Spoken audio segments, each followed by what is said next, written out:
Welcome to MMC news.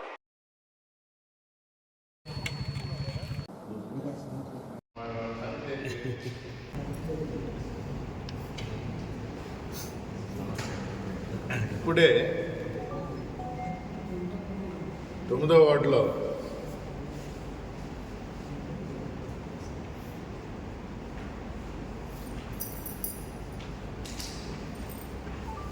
అక్కడ మాకు మొన్నటిదాకా ఉన్న కౌన్సిలర్ కళ్యాణి గారి భర్త రాజారెడ్డి అక్కడ ఒక ఇల్లు కట్టినుంటే, ఇల్లు కూడా కాదు, వాళ్ళ అత్తమామలు ఉన్న ఒక చిన్న గుడిసె లాంటిది పని కట్టుకొని మున్సిపాలిటీ వాళ్ళు ఒక సంవత్సరంన్నర క్రితం వచ్చి పగలగొట్టడం జరిగింది. కారణం ఏందా అంటే,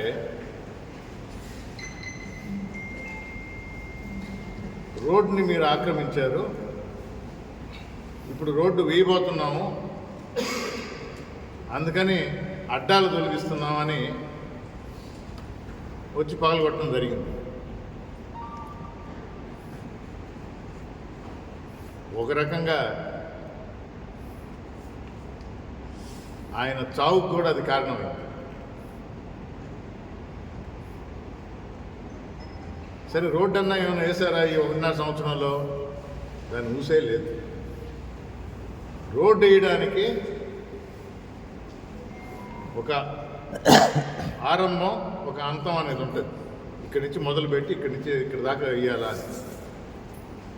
మరి రోడ్డు వేయాలనుకున్నప్పుడు ఎక్కడైతే మొదలు పెట్టాలనుకుంటామో అక్కడి నుంచి ఆ రోడ్డుని సరి చేసుకుంటా, ఇదిగో మాకు ఇంత రోడ్డు ఉందని చేసుకుంటా రావాలి. అది చేయలే. మధ్యలో 4 ఇళ్ళు ఉన్నాయి. వైఎస్ఆర్ కాంగ్రెస్ పార్టీ నాయకులు అంటే కౌన్సిలర్ అయినా కూడా మేము లెక్క చేయము, కౌన్సిలర్ ఆక్రమించినా మేము పద్ధతి ప్రకారం పోతామని. ఆ రోజే ప్రజల దృష్టికి తీసుకెళ్ళాం. ఆ రోడ్డు అలా కొనసాగితే చివరి వరకు ఎవరెవరు ఇళ్ళున్నాయో అవన్నీ కూడా తొలగించండి అని. దాన్ని పట్టించుకోవాలి. రోడ్డు వేయల. ఈరోజు అంటే కమిషనర్ మారాడు, ఈయనకి తెలియదు. ఇది వరకు ఉన్న కమిషనర్ వచ్చి ఈ విధంగా ఒక తప్పు పని చేశాడు అని తెలియక మళ్ళీ ఈరోజు మున్సిపాలిటీ నుంచి ఇన్స్ట్రక్షన్స్ వచ్చి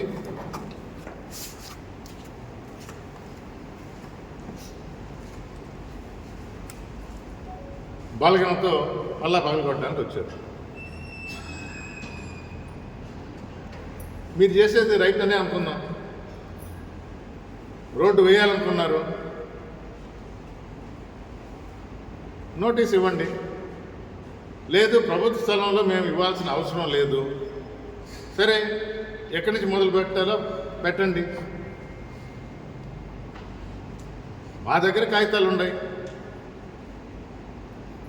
ట్యాక్స్ కట్టిన పేపర్లు ఉన్నాయి.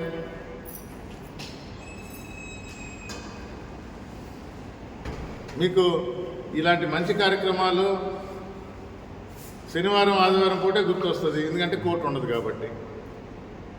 నిజంగా రోడ్ వైడనింగ్ చేస్తూ ఉంటే, నిజంగా అది గవర్నమెంట్ భూమి అయితే సోమవారం రేపు రండి. 1.5 సంవత్సరం క్రితం ఆల్రెడీ ఒకసారి కొట్టారు. ఏం చేశారు అంటే, ఎన్నుకోబడ్డ ప్రభుత్వానికి ఊడిగం చేస్తుందా ఈ మున్సిపాలిటీ కమిషనర్ కానీ అక్కడ సిబ్బంది కానీ? రూల్స్ పాటించరా?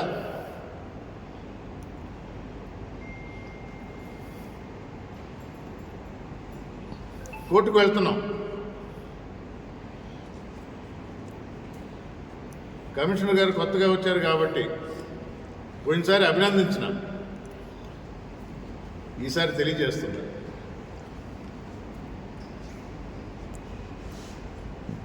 అధికారంలో ఉన్న మాటలు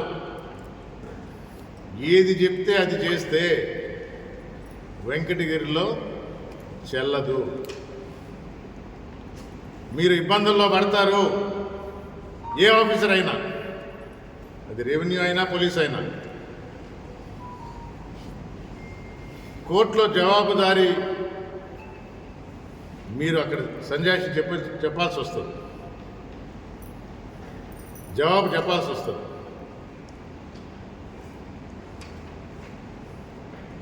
ఏమంటే ప్రజా దర్బార్ అంటే ఏంటి? ప్రజా దర్బార్లో ఎన్నుకోబడ్డ ప్రజాప్రతినిధి ఎమ్మెల్యే గారు కమిషనర్ని పక్కన కూర్చోబెట్టుకొని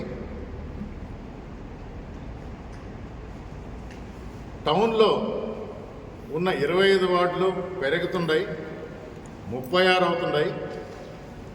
మేము గెలిచేటట్టు దీన్ని తీర్చిదిద్దండి, దీన్ని రీవర్క్ చేయండి, మా పార్టీ గెలిచేటట్టు చూడండి అని ఓపెన్గా చెప్తారు ఎవరన్నా? కమిషనర్ పక్కన ఉంటాడు.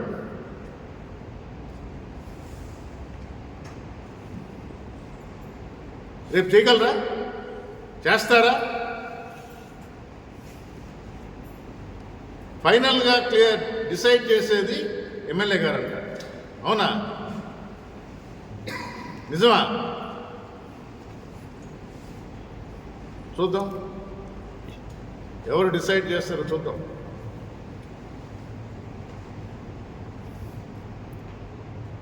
కమిషనర్ గారికి మీరు రిపోర్ట్ కలెక్టర్ గారికి ఇస్తారు.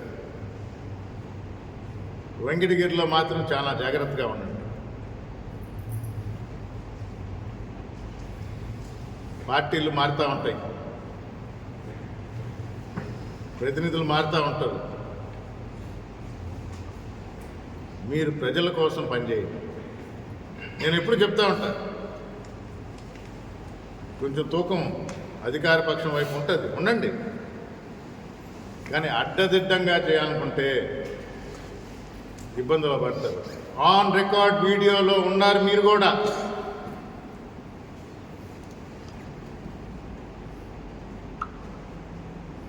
పబ్లిక్గా ఎమ్మెల్యే గారు అన్న మాటలు, అనకూడని మాటలు మీరు పక్కనే ఉన్నారు. రేపు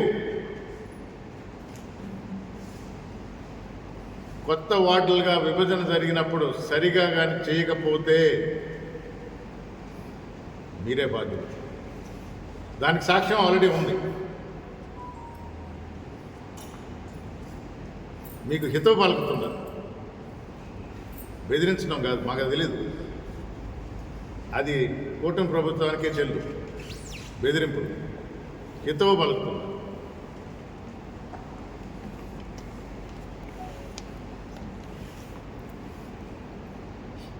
అన్ని పార్టీ వాళ్ళని కలుపుకొని పోండి.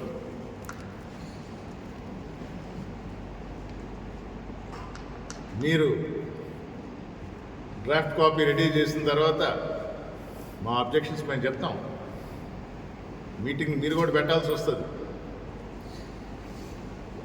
కలెక్టర్ గారు కూడా చూస్తారు. ఇదేమన్నా పబ్లిక్ ఆప్షనా? ఎమ్మెల్యే గారు నేను డిసైడ్ చేస్తాను, నా దగ్గరికి రండి అని చెప్పడానికి.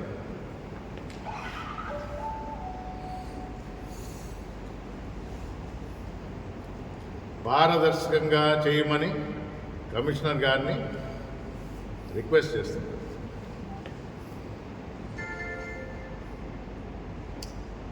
అలాగే అన్యాయాలు వెంకటగిరి టౌన్లో కానీ చుట్టుపక్కల కానీ ఈ ప్రభుత్వం ఏ విధంగా బరి తెగించిందో దీనికి ఒక ఫుల్ స్టాప్ పెట్టాలి, అడ్డుకోవాలి అని అఖిల party meeting, all party meeting అన్నట్టు ఇప్పుడే జరిగింది. హరికృష్ణ, మా పార్టీ తరఫు నుంచి హరికృష్ణ గారు కూడా అటెండ్ అయ్యారు.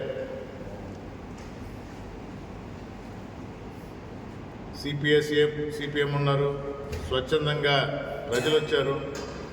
కానీ మరీ ముఖ్యంగా సంతోషకరంగా బీజేపీ కూడా పార్టిసిపేట్ చేసింది, జనసేన కూడా పార్టిసిపేట్ చేసింది. అంటే తప్పు జరిగేది ఒక్క తెలుగుదేశం వల్లే చాలా స్పష్టంగా అర్థమవుతుంది. దీనిలో మా పాత్ర లేదు అని జనసేన బీజేపీ కూడా స్పష్టంగా తెలియజేస్తూ దీనిలో పార్టిసిపేట్ చేసింది. ఇది ప్రజలందరూ గమనించాలి. తప్పంతా తెలుగుదేశందే, భూ కబ్జా తెలుగుదేశమే, ఇసుక తెలుగుదేశమే. ఏ తప్పైనా తెలుగుదేశంకే చెల్లు. అంటే బీజేపీ అయితే చాలా స్పష్టంగా మోడీ గారు ముందు నుంచి చెప్తా ఉంటారు. అసలు మేనిఫెస్టో టైంలో కూడా మా పేరు వద్దు, మా బొమ్మ వద్దు అన్నారు. ఆయనకు ముందు నుంచి తెలుసు ఈ తెలుగుదేశం వ్యవహారం చంద్రబాబు నాయుడు గారి గురించి.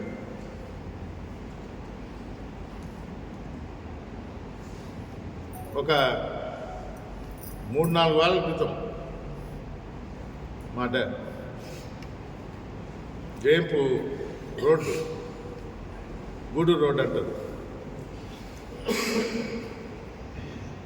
పని మొదలైంది, రేపు చేసేస్తున్నాం అన్నాం. ఇప్పుడే మొన్న కూడా నేను వచ్చినా మళ్ళీ అడిగిన నాయకులు వచ్చుంటే ఏమైనా పని జరుగుతుందా ఈరోజు, అంటే కొత్తగా లేటెస్ట్ ఈరోజు కూడా కనుక్కొని చెప్తామంటే రోజు రోజుకి అధ్వానం అవుతుంది, ఇబ్బందులు గురవుతున్నారు ప్రజలు, ఆ మట్టి వాళ్ళు కానీ ఆ కంకర వాళ్ళు కానీ. మేము రాగానే 2వ రోజు నుంచి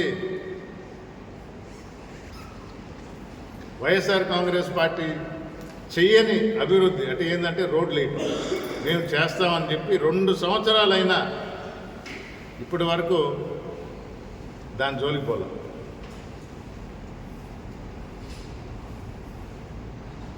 ప్రజలు చూస్తూ ఉంటారు. మీ మాయ మాటలు నమ్మి ఓటేసి ప్రభుత్వంలో కూర్చోబెట్టిన పాపానికి జగన్మోహన్ రెడ్డి లాంటి మంచి వ్యక్తి, మంచి ముఖ్యమంత్రిని కోల్పోయాము, మన బాగోగులు చూసే మంచి మనిషిని పక్కన పెట్టామని బాధపడుతూ సమయం కోసం వెయిట్ చేస్తూ ఉంటారు. తెలుగుదేశం పార్టీకి తెలిసింది. అందుకనే సర్పంచ్ కాలం ముగిసింది, ఎలక్షన్ జోలికి పోవటం లేదు. కౌన్సిలర్స్ టర్మ్ అయింది, ఎలక్షన్ జోలికి పోవటం లేదు. పిఎస్సిఎస్ సొసైటీ మెంబర్ అక్కడ అయిపోయింది, అక్కడ నామినేటెడ్ మెంబర్సే. ఆఖరికి చెరువులు కూడా నామినేటెడ్.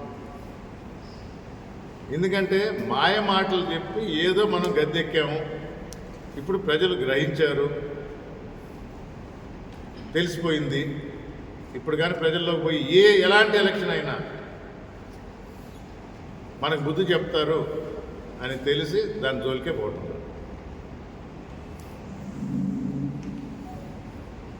మరీ ముఖ్యంగా కొత్తగా న్యూస్ విన్నాం. మరి ఈ భూ ఆక్రమణలు, భూ కబ్జాలు ఎంత బరి తెగించారంటే ఎంఆర్ఓ మనకు సహకరించకపోతే మార్చేస్తాం.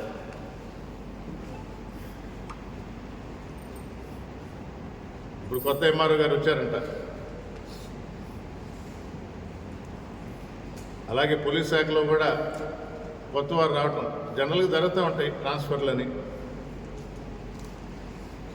కానీ ప్రతి ఒక్కరికి తెలియజేసేది ప్రజల కోసం పనిచేయండి, మీరు,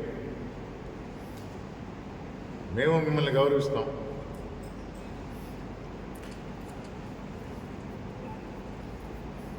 తప్పులు సరిదిద్దుకోండి, తప్పులు చెయ్యొద్దు అని మరొకసారి తెలియజేస్తూ సెలవు తీసుకుంటాం.